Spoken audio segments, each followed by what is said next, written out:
তো এবারে আসবো একেবারে অপারেটিং অ্যাক্টিভিটিসটার ফাইনাল ছকে।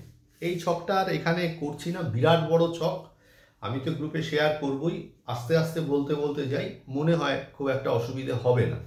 তাহলে প্রথমে আমরা এবার লিখবো statement showing computation of cash flow statement from operating activities.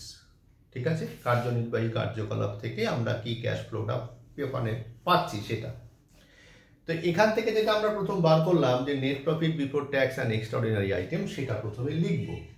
লেখার পর এখানে যেটা লিখব, এই জায়গাটা খুব ভালো করে বুঝবি বা শুনবি, দরকারে ভিডিওটা পজ করে করে ধীরে ধীরে দেখবি অনেকবার করে, খুব ইম্পর্টেন্ট কনসেপশন। এরপরে আমরা যেটা লিখবো, ad adjustment for non cash and non operating items. কি বললাম?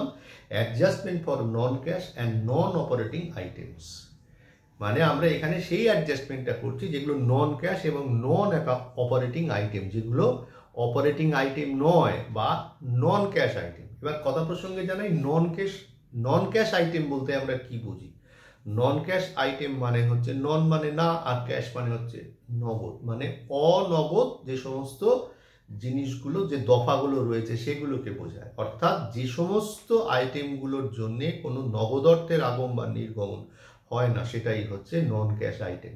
কিন্তু এগুলো কি হয়, আমার প্রফিটটাকে কমিয়ে দেয়। যেমন ধর ডেপ্রিসিয়েশন, যেমন ধর অ্যামোর্টাইজেশন, যেমন ধর কোনো একটা অ্যাসেটের লস, এগুলো কি করি আমরা? প্রফিট অ্যান্ড লস অ্যাকাউন্টে ডেবিট দিকে লিখিত, তার মানে প্রফিট কমে যায়, তার মানে বাড়াতে হবে। হলো, এইরকম আইটেমগুলোকে আমরা অ্যাড করব। আর লেস কোনগুলো করব? যেমন ধর ইন্টারেস্ট অন ইনভেস্টমেন্ট, তারপরে ধর তোর গিয়ে profit on sell of any fixed assets, এগুলোকে আমরা লেস করব। হলো, এইগুলো লেস করবার পর আমরা যেটা পাবো সেটা হচ্ছে কি, operating profit before working capital changes. কি বললাম? এরপরে আমরা যেটা পাবো, operating profit before working capital changes. এই বিফোর ওয়ার্কিং ক্যাপিটাল চেঞ্জেস কেন বলছে এক্ষুনি বুঝতে পারবো। এবারে না, কারেন্ট অ্যাসেট আর কারেন্ট লায়াবিলিটি, আমরা এখানে অ্যাডলেস করব। তাহলে কারেন্ট অ্যাসেট থেকে কারেন্ট লায়াবিলিটি বাদ দিলে কি পাই? ওয়ার্কিং ক্যাপিটাল পাই।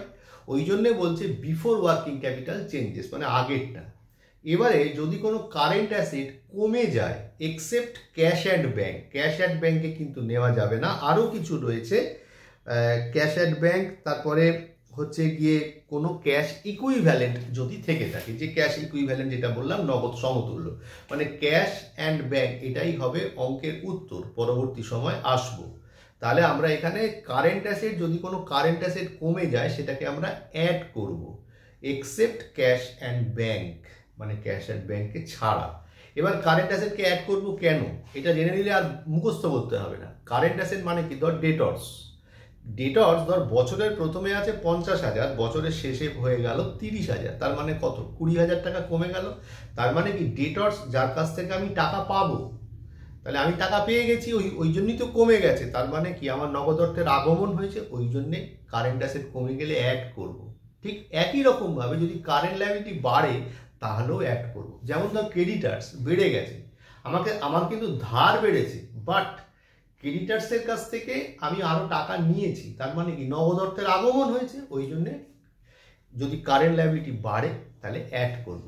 তাহলে উল্টো দিক থেকে, যদি কারেন্ট অ্যাসেট বেড়ে যায় তাহলে লেস করব, কারেন্ট লায়াবিলিটি যদি কমে যায় তাহলে মাইনাস করব। উল্টো কনসেপ্ট। আশা করি তোদের বুঝতে আর কোনো সমস্যা নেই। এইটুকু জায়গা হয়ে যাওয়ার পর আমরা যেটা করলাম সেটা হচ্ছে যে, এবার যদি কোনো ইনকাম ট্যাক্স পেড করতে হয়, যদি আমি কোনো ইনকাম ট্যাক্স পেড করি ক্যাশ টাকায়, সেটাকে আমরা লেস করব।